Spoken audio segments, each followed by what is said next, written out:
یہ جو اس کا عروج ہے، اگر یہ ہے اور واقعتاً ہے، تو دوسری طرف جو اس کے بالکل کنٹراڈکٹری احادیث اور وہ جو آیہ مبارکہ میں نے آپ کو سنائی، اس کا بالکل اس کی نقیض. اب یہ ہمیں یا تو یہ ماننا پڑے گا کہ اس تہذیب کو کوئی عروج اور اس کو کمال حاصل نہیں ہے، یا پھر ہم یہ جرت کریں کہ قرآن مجید سے اس آیہ مبارکہ کو نکال دیں، یا یہ ہمت کریں کہ اس احادیث مبارکہ کے بارے میں ہم ظن اور یہ کہ شک و شبے کا شکار ہو جائیں کہ آیا اس کی کوئی روایت، جیسے کہ میں سنا چکا ہوں حضرت عمر ہیں اس کے راوی، مسلم شریف میں وہ نقل دی. یا پھر یہ غور کریں کہ ممکن ہے کہ ہمارا اندازہ غلط ہو، ہماری سوچ میں کوئی مغالطہ پیدا ہو گیا ہو، ہم نے جو پہلے ہی سے فتویٰ لگا دیا کہ یہ تہذیب باطل ہے، اس میں حق کی کوئی رمق ہے ہی نہیں. شاید کہ ہمارے فتوے میں کوئی متشددانہ انداز ہو، اس میں ہم نے کوئی ٹھوکر نہ کھائی ہو. اس حوالے سے اگر ہم غور کریں تو جو چیز ہمارے سامنے آتی ہے، اگرچہ کہ اس تہذیب کا جو ظاہر ہے، جو اس کا حصہ ہمارے سامنے نمایاں ہے، اس میں کوئی شک نہیں کہ اس میں وہ ساری چیزیں موجود ہیں کہ جو ہمارے سامنے ہیں. اس میں وہ شرک کا پہلو بھی ہے، اس میں وہ اباحیت کا پہلو بھی ہے، اس کی جو بھی خرابیاں ہیں وہ پوری طرح ہم پر عیاں ہیں. لیکن اس سب کے باوجود ہمیں نوٹ کرنا چاہیے اور اس بات کو سمجھنا چاہیے کہ اس تہذیب کی جڑ و بنیاد میں بھی قرآن حکیم ہی کی تعلیمات کار فرما ہے. یہ تو ممکن نہیں ہے کہ کوئی نظریہ، کوئی خیال سراسر باطل ہو، اس کے باوجود دنیا میں وہ ترقی کرے، اسے عروج حاصل. یہ تو بقائے اصلاح کا جو اصول ہے، سروائیول آف دا فٹسٹ، اس کے بھی خلاف ہے. یہاں پوری کائنات اللہ تبارک و تعالیٰ کے جو قوانین ہیں گویا فطرت کے تابع ہے. قرآن بھی عین فطرت ہے. سروائیو تو وہی کر سکتا ہے، بقا اسی کو حاصل ہو سکتی ہے جو اس فطرت کے ساتھ ہم آہنگی اختیار کرے گا، جو اپنا ناطہ اس کے ساتھ جوڑے گا. جو اس سے لا تعلقی اختیار کرے گا اس کے لیے کوئی بقا نہیں، وہ از خود فطرت اس کو ختم کر دے گی. تو آخر وہ کیا تعلق ہے، وہ کیا بنیاد ہے کہ جو اس تہذیب کو گویا وہ عنصر ہے کہ جسے ہم حق سے تعبیر کر سکتے ہیں، اگرچہ کہ اس کے اوپر جو ہے وہ باطل ہی کی رضاکاری ہے، لیکن یہ کہ اس کے اندر وہ جو پنہاں ہے حق کی، جو وہ ایک کرن، وہ کیا ہے. اس حوالے سے سمجھیے قرآن حکیم، جیسے کہ ابھی ہمارے سامنے بات آ چکی ہے کہ اسلام ایک دین ہے.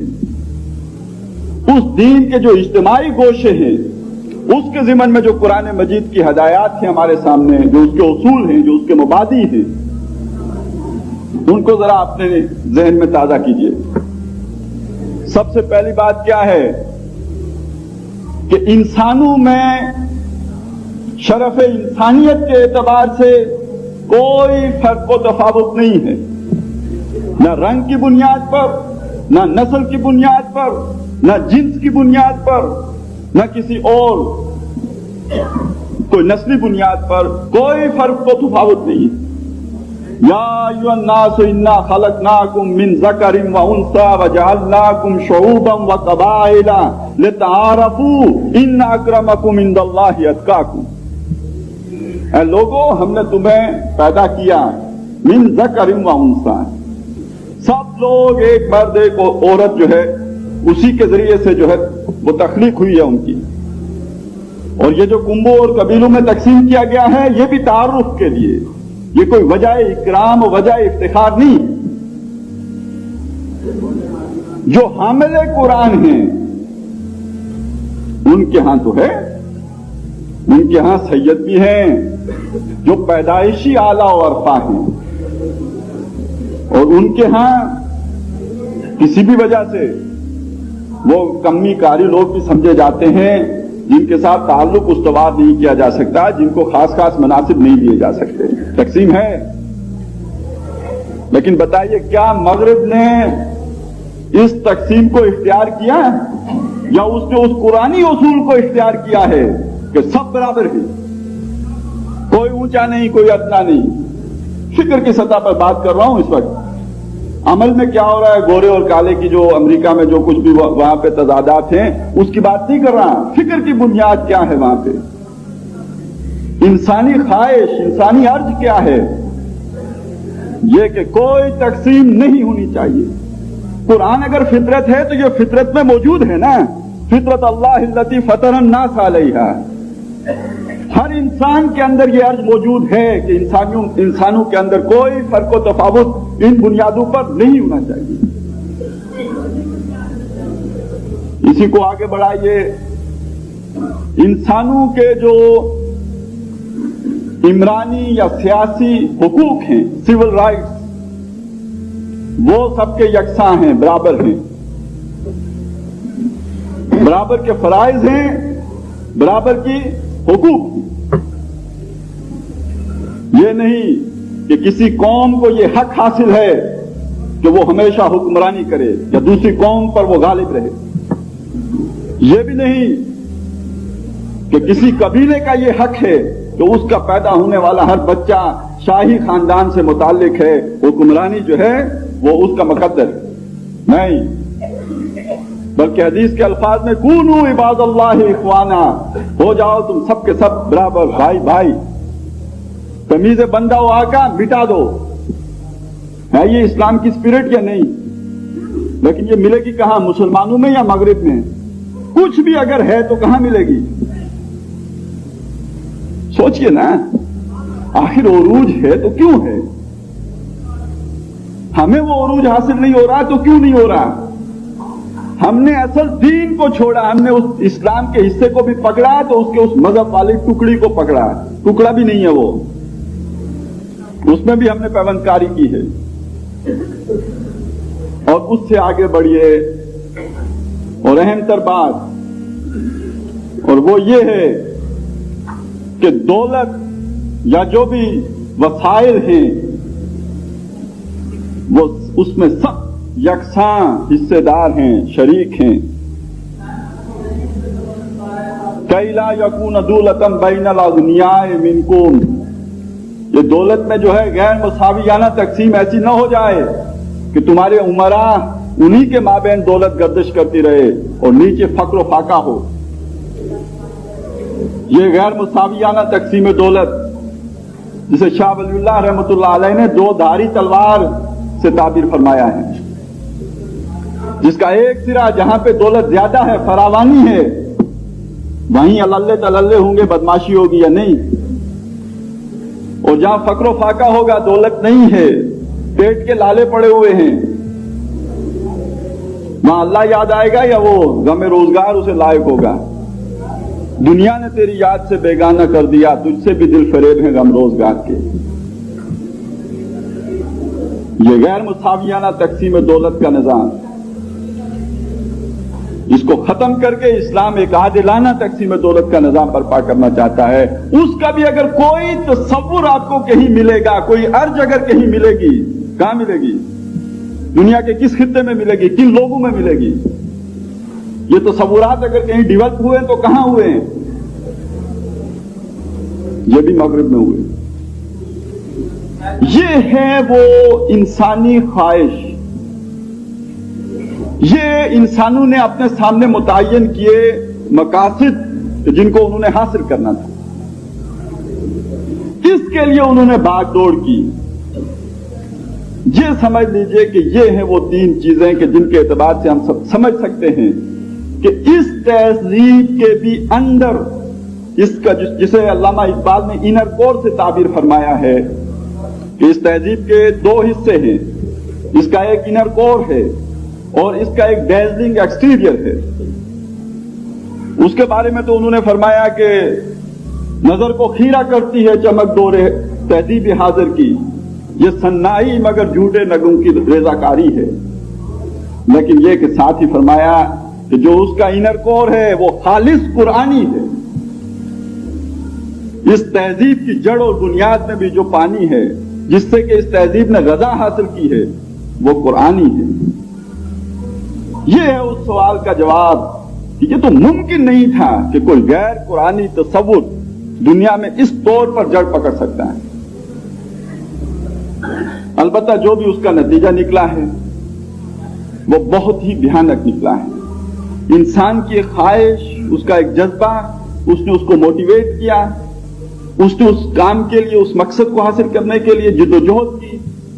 لیکن ذرا سوچئے کہ جب انسان نے اپنے لیے ہدف اس کو مقرر کیا تو اللہ کی ساری مخلوقات میں سے سب سے زیادہ تکلیف کسے پہنچی ہوگی؟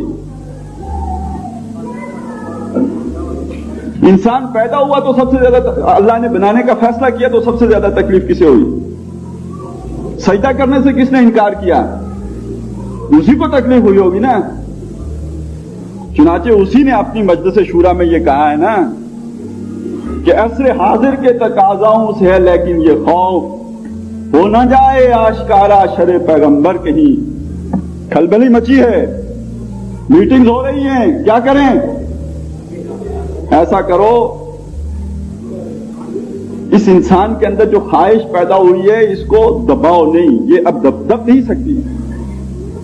انسان کا معاملہ تو یہ ہے، آپ اسے لاکھ دفعہ سمجھائیں، بچے ہی کو سمجھائیں، بیٹا آگ جلاتی ہے، آگ جلاتی ہے، آگ جلاتی ہے، وہ 100 میں سے کوئی ایک ہوگا، 1000 میں سے ایک ہوگا سعادت مند جو آپ کے کہنے سے مان لے گا کہ آگ جلاتی ہے۔ باقی تو 999 وہی نکلیں گے کہ جو ہاتھ جلا کے، انگلی جلوا کے پھر اندازہ لگائیں گے جلاتی ہے۔ لیکن جب وہ انگلی جلوا لیں گے تو انہیں وہ حق الیقین حاصل ہوگا۔ اب سارے آپ کھڑے ہو کے ان کو سمجھاتے رہیے بیٹا آگ نہیں جلاتی، اب وہ نہیں مانے گا، اب اس کا پرسنل ایکسپیرینس ہے۔ جب انسان کے اندر یہ ارج پیدا ہوئی تو شیطان کا کوئی چیلا اس ارج کو ختم نہیں کر سکتا تھا، لیکن بہرحال اسے انسانی نفسیات پہ ایک عبور حاصل ہے، اس نے اس کا راستہ نکالا، اور یہ راستہ وہی ہے جو آپ نے پڑھا ہوگا آیت البر کے درس کے ضمن میں، جو رسالت کا مقام ہے کہ نیکی یہ بھی ایک جذبہ ہے اور باقی جذبات کی طرح یہ بھی مشتعل ہو سکتا ہے، اور جب مشتعل ہوتا ہے تو حد اعتدال کو کراس کر جاتا ہے۔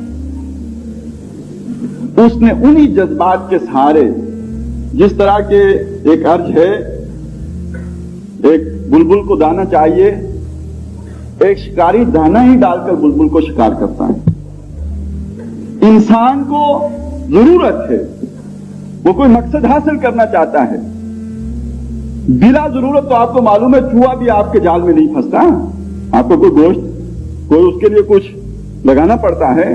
یہ خود ہماری ضرورت تھی، انسان کی ضرورت تھی، تب وہ شیطان کے شکنجے میں جکڑا گیا ہے۔ اس کے وہ نتائج ہیں کہ جو ہمارے سامنے ظاہر ہوئے، جو اس وقت یہ تہذیب مغرب، جسے ہم تہذیب مغرب سمجھتے ہیں، جو شیطان نے جس طرح کے انسان کو وہاں تک پہنچایا ہے، بڑی محنت کی ہے، بڑی جدوجہد کی، لیکن یہاں سمجھ لیجئے کہ اب وہ کرنے کا کیا کام ہے کہ انسانوں کو شیطان کے اس چنگل سے نکالے۔ بہرحال شیطان نے اس کے لیے انسانوں میں سے بھی اپنے جو کارندے ہیں وہ تلاش کیے، اور آپ کو داد دینی پڑے گی اس کی سلیکشن پر کہ اہل یہود میں سے اس نے، اس کی جو نظر انتخاب ہے وہاں جا کے ٹھہری ہے، اور وہی اس نے اپنے کام کے لیے منتخب کیے۔ اور یہ جو اس وقت پورا عالمی نظام ہے، جسے آپ نیو ورلڈ آرڈر یا جو بھی کہیں، یا جیو ورلڈ آرڈر کہیں، یہ اصل چال تو شیطان کی ہے۔ دنیاوی جو اس کے کارندے ہیں وہ یہود ہیں، اور یہ جو فرنگ کی رگے جہاں پنجائے یہود میں ہے، تو یہ جو پھنسی ہے تو اس کے پیچھے فرنگ کا یہ جذبہ تھا۔ اب ہم اگر انسانیت کے خیر خواہ ہیں تو ہمیں ان کو اس شکنجے سے نکالنے کی کوشش کرنی چاہیے یا نہیں؟ بلکہ معاملہ تو یہ ہے کہ ہم خود اس شکنجے میں جکڑے جا چکے ہیں۔ جانتا ہوں میں یہ امت حامل قرآن نہیں ہے، وہی سرمایہ داری بندہ مومن کا دین۔ جانتا ہوں میں مشرق کی سندھیری رات میں بے جدے پائزہ ہے پیران حرم کی آستین۔ کسی کو معلوم ہی نہیں رہا اسلام ہے کیا. وہی سرمایہ داری، بڑے سے بڑے اسلام کے دعوے دار، شریعت نافذ کرنے والے، داڑیاں بڑھوانے کا حکم دینے والے، لیکن یہ کہ سود. ابھی انتظار کیجیے. اس حوالے سے سمجھ لیجئے کہ خود ہم گرفتار ہیں اسی تہذیب کے اندر. اس کا پھیلاؤ جس طرح ہو چکا ہے، خود اپنے آپ کو، اپنے آنے والے بچوں کو، اپنی نسلوں کو اور پوری عالم انسانی کو اس شکنجے سے نکالنے کے لیے کرنا کیا ہے؟ ایک طریقہ تو یہ ہے کہ ہم اس کے آگے بند باندھنے کی کوشش کریں. لیکن جان لیجئے شیطان نے بھی بند باندھنے کی کوشش نہیں کی ہے. میں آپ کو بتا چکا، جہاں انسان کا پرسنل ایکسپیرینس ہو وہاں وہ کسی کی بات نہیں مانتا، حق الیقین حاصل ہوتا ہے اسے. اگر ہم بند باندھنے کی کوشش کریں گے تو ان جدید تہذیب کے گندے انڈوں کو کیا باہر پھینکیں گے؟ ہم باہر پھینک دیے جائیں گے. اس کی صورت یہ ہے کہ جو ارج ہے، جو انسان کی خواہش ہے، جو انسان کی آرزو ہے، اس کو کیش کیا جائے. یہ جو انسان ٹھوکریں کھاتا ہوا آگے بڑھ رہا ہے، سعادت مندی سے دور ہے، اس کا تعلق دوبارہ قائم کیا جائے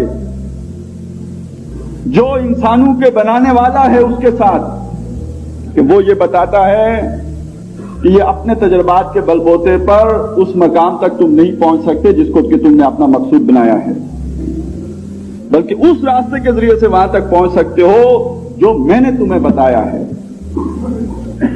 اپنی عقل پر نہیں. میں نے کچھ علم تمہیں دیا ہے، لیکن یہ ہدایت بھی تمہارے لیے ہے کہ فَإِمَّا يَأْتِيَنَّكُم مِّنِّي هُدًى فَمَن تَبِعَ هُدَايَ فَلَا خَوْفٌ عَلَيْهِمْ وَلَا هُمْ يَحْزَنُونَ. یہ میری طرف سے وہ کامل ہدایت نامہ آ چکا ہے، اس کی پوری پیروی کرو گے تب منزل مقصود پر پہنچ سکو گے. لیکن یہ کام واز سے نہیں ہو سکتا ہے. اس کے لیے اس قوم کے ہمیں اپنے وہ لوگ کہ جو ہم میں سے ذہین ترین ہیں، فہیم عناصر،